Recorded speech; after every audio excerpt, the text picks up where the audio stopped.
Channel 5 நேயர்களுக்கு ஆயுத பூஜை மற்றும் விஜயதசமி தின நல்வாழ்த்துக்கள்.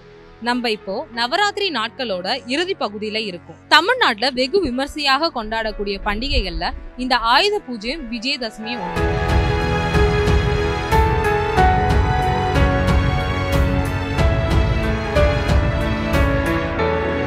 ஆயுத பூஜை அப்படின்னா வீடுகள்லயும் சரி வேலைகள்லயும் சரி நம்ம பயன்படுத்தக்கூடிய பொருளை தெய்வமா மதிச்சு வழிபடக்கூடிய ஒரு நாள் தான் இந்த ஆயுத பூஜை.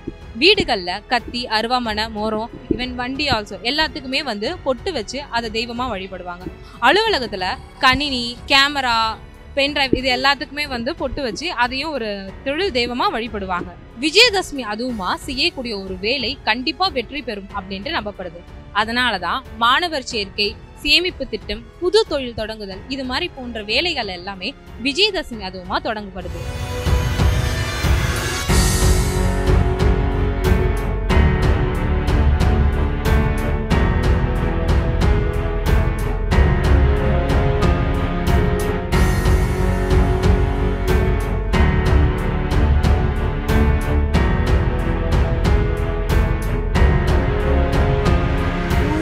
அதிகமாக இருக்குது.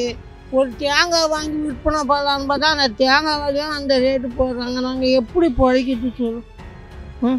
எங்களை மாதிரி எவ்வளோ பேர் இருக்கிறாங்க. அவங்களாம் எப்படி பிழைக்குதுங்க? பழம் வேலை செய்கிறவங்களாம் எப்படி பிழைக்குது? அங்கே வேலை கம்மியாக போட்டால் இங்கே ஒரு 10 ரூபா இருக்கும். அங்கே வேலை அதிகமாக போட்டால் நாங்கள் இங்கே 50 ரூபா போடுற தேங்காய் 60 ரூபானா வாங்க மாட்டேன்றாங்க, 70 ரூபானா வாங்க மாட்டேன்றாங்க. எல்லாம் 50 ரூபாய்க்கு கேட்டு வர்றாங்க.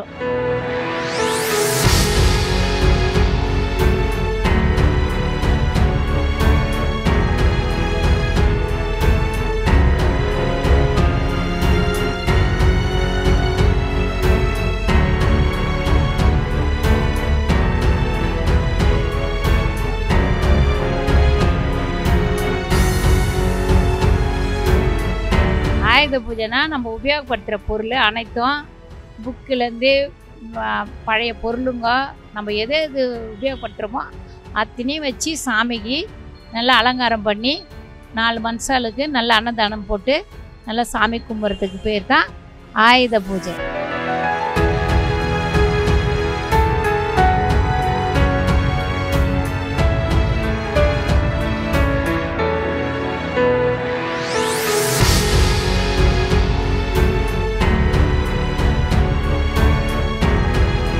மல்லி 200 ரூபா 150 ரூபா போடும்போது எங்களுக்கு ஒரு 10 ரூபா. இப்போ 300 ரூபா 400 ரூபா போடுறாங்க ஒரு சேரு. அதை வாங்கி இங்கே கட்டுறோன்னா ஒரு முறை 80 ரூபானா வாங்க மாட்டேன்றாங்க. அந்த 50 ரூபாய்க்கு தான் நாங்கள் போடுறோம். இதுதான் உண்மை. சாமந்தி அங்கெல்லாம் 1.5 மணி 100 ரூபான்னு விற்கிறாங்க. 50 ரூபாய்க்கு அவங்க அழுகுறாங்க. 40 ரூபாய்க்கு கொடுக்குறியா, 30 ரூபாய்க்கு கொடுக்குறியா? இந்த மாதிரி பண்ணால் நட்டு வச்சாங்க. என்னம்மா பண்ணுறது?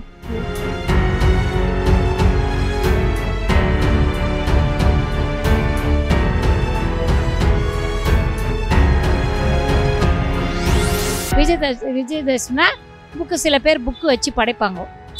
மறுநாள் லக்ஷ்மிக்காரம் அதுக்கு நான் வீடெல்லாம் சுத்தமத்தம் பண்ணி அலங்காரம் பண்ணி லக்ஷ்மிக்கு அதேமாரி நல்லா பழமெல்லாம் வச்சு படைப்பாங்க. அது லக்ஷ்மி பூஜை.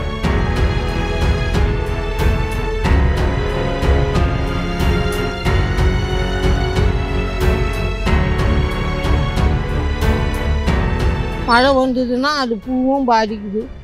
அப்போல்லாம் 1000 ரூபாய் எடுத்துன்னு போனால் ஒரு கட்டை போயிருக்குமோ மளிகை சாமான், அரிசி, பருப்பு, உளுந்து அதெல்லாம். இப்போ அந்த 1000 ரூபாய் எடுத்துன்னு போனால் 10,000 ரூபாய் எடுத்துன்னு போனால் கூட அந்த கட்டை போயிருக்கோம் போக மாட்டேங்குது.